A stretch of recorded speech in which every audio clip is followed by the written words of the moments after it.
2025 yil 24 iyun kuni soat 17 onda Mening yurtim kanalida O'zbek seriali Kechdim ning 22 qismi efirga chiqadi va tomoshabinlarga yangi his-tuyg'ular va dramatik burilishlar va'da qiladi.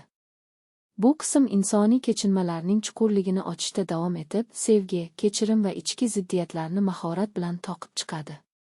Serial nafaqat e'tiborni tortadi, balki hayotdagi har bir qarorning qadrini o'ylantiradi. Kechdim o'zining samimiyligi va haqiqiy tasviri bilan hayratga soladi. Ssenariy mualliflari keskinlikni ustalik bilan yaratib, qahramonlarga og'riq va umidlar orqali rivojlanish imkonini beradi. Aktyorlar o'yini alohida e'tirofga loyiq, har bir nigoh va imoshara his-tuyg'ular bo'ronini yetkazadi.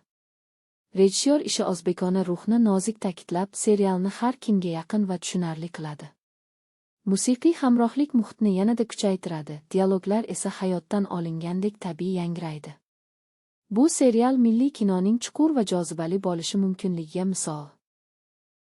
Oldingi qismlardagi sirli ishoralarga ko'ra, 22 qism qahramonlar xarakterining yangi qirralarini ochadi va ular taqdiriga dramatizm qo'shadi. Kechdim nafaqat hikoya, balki har kim o'ziga xos narsani topadigan oyna. Mening yurtimda yangi qismni o'tkazib yubormang.